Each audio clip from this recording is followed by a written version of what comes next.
فضل خدا کا سایہ تم پر رہے ہمیشہ، ہر دن چڑھے مبارک، ہر شب بخیر گزرے۔ مادر علمی سے محبت فطری جذبہ ہے۔ انسان جس جگہ پڑھتا ہے، دوست بناتا ہے اور وقت گزارتا ہے، اس کے در و دیوار سے بھی محبت ہو جاتی ہے۔ ہمارے کالج کا دستور ہے کہ ہر سال الوداع ہونے والے طلباء کے لیے تقریب منعقد کی جاتی ہے۔ خوشی اس بات کی ہے کہ ہمارے ساتھی ایک نئی راہ کا آغاز کریں گے، اور غم اس بات کا ہے کہ ہمارے دوست ہم سے بچھڑ جائیں گے۔ آج کی تقریب بھی اپنے دوستوں کے لیے سجائی گئی ہے۔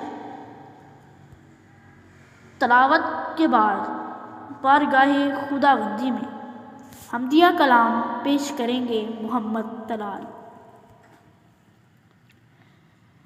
میں اس کے نام سے کرتا ہوں ابتدائے سخن، ضمیر کن سے اگاتا ہے جو زمیں و زمن، جو بندگی کو ہدایت کا نور دیتا ہے، جو آگہی کو سکھاتا ہے مصطفیٰ کا چلن۔ جھکا میں سامنے اس کے تو سرخ غروب ہوا، نہ ہاتھ شل ہوئے میرے، نہ ہے زباں پہ تھکن۔ ہدیہ نعت پیش کرنے تشریف لائیں گے عمار احمد۔ دل کی ہر دھڑکن کہے مصطفیٰ کی نعت ہو، حکم دے میرے قلم کو جب خدا تو نعت ہو۔ عزیزان من، اس کارگاہ حیات کا دستور ہے کہ ہم ملتے ہیں بچھڑنے کے لیے اور بچھڑتے ہیں ملنے کے لیے۔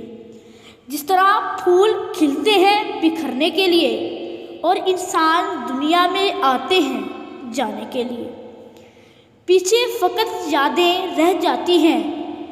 یہ سلسلہ ازل سے جاری ہے جو کہ ابد تک رہے گا۔ یادش بخیر عہد گزشتہ کی صحبتیں، ایک دور تھا جب کہ میرے ساتھ تم بھی تھے، ایک خواب ہو چلی ہے رہو رسم دوستی، ایک وہم سا ہے اب کہ میرے ساتھ تم بھی تھے۔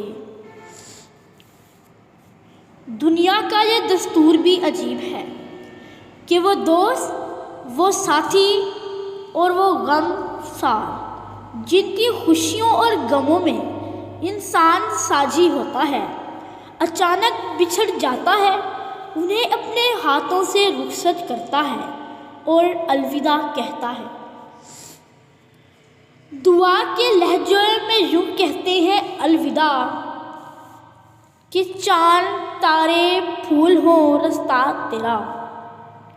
ہم آپ کی محبت کو ہمیشہ یاد رکھیں گے، آپ کے ساتھ گزرا ہر لمحہ یاد آئے گا، لیکن ہم آپ کی خوشیوں کے لیے بھی دعا گو ہیں کہ زندگی کے ہر میدان میں فتح و کامرانی آپ کا نصیب ہو، آمین۔